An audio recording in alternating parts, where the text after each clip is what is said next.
One thing that people often struggle with on LinkedIn is what to actually post. LinkedIn can be a little bit intimidating because it is a professional platform and you want to make sure you get it right.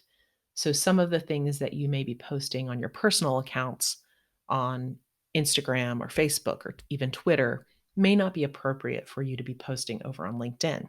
So, a good rule of thumb is that you want to post content that is relevant and provides value for your customers, your clients, and or your peers, depending on who your audience is on LinkedIn, who you're trying to reach. So what does that look like in a real life scenario? Well, last week we talked about the three types of content. Original content, which is something you create for your audience. So it may be a pro tip, it may be a blog article, that type of thing.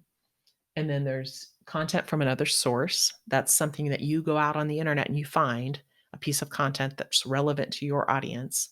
And then you post that to LinkedIn. And then shared content. That's content that is coming up on your LinkedIn feed from someone in your network that you discover it, you realize that it's probably relevant to your audience. And so you hit that share button and you share that content. So those are the three types of content. Here's an example of original content. So the Wobizzle audience, primarily freelancers, solopreneurs, female solopreneurs. We produced a podcast, and that's original content. We produced it, and we are linking to it on our LinkedIn page. And we're providing a little bit of information leading up to it. So we don't just want to post the link. We want to kind of give a little bit of background on it before we post that link.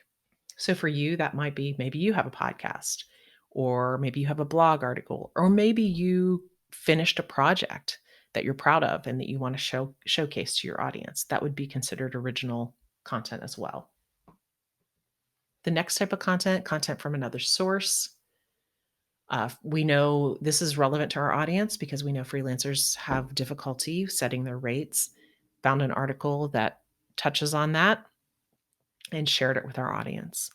And when you do this type of thing, you do want to give some context. So a sentence or two that kind of sets up the article and then the link. You can just add the link, just post the link, but it's a little bit better. It helps you position yourself more as an expert if you provide that sentence of lead into it, indicating that you've actually read the article and you know that it's going to be valuable for the people that are seeing it. Then finally, sharing content from others.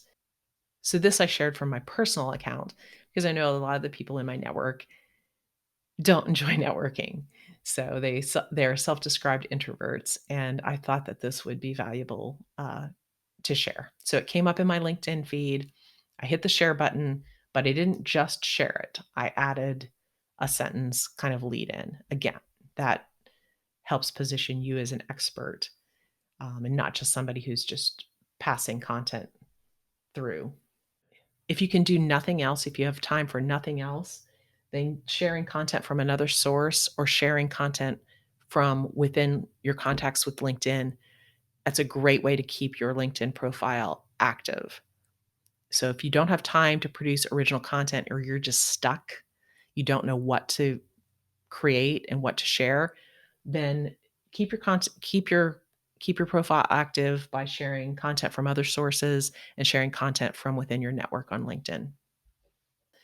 If you struggle with coming up with original content, here are a few ideas, hopefully to inspire you. Company news, pro tips, and when you finish a project. I think that's always kind of fun to see what people are working on and see kind of the fruits of their labor. It is okay to have fun, even though it is a professional platform. I found this and I thought it was pretty funny. This actually came from Twitter, but somebody shared it, on LinkedIn. Somebody in my feed shared it from Twitter to LinkedIn, and I thought it was pretty funny. So it is okay to have fun once in a while. Just do know that humor is subjective, so just keep that in mind. Not everyone won't consider everything to be funny. One thing you wanna remember is the 80/20 rule. So 80% of your content should be helpful, relevant content to your audience. 20% can be shameless self-promotion. So when you're sharing those project highlights, you wanna make sure that not every one of your posts is, "Hey, look at me, look what I did." So 80% should be things that are gonna be helpful to your audience and relevant to your audience, and then 20% of that can be the, "Hey, look what I did." Then finally, a few things not to post. Politics, religion, and the Great Pumpkin, just stay away from it. LinkedIn's not the place to discuss politics or religion or the Great Pumpkin. You also wanna stay away from off-brand content.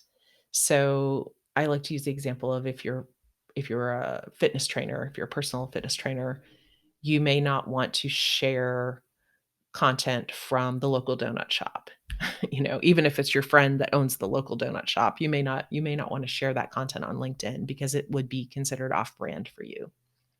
And then also family vacations, high school reunions, that kind of stuff. Anything that would be shared on your personal Facebook page, just not appropriate for LinkedIn.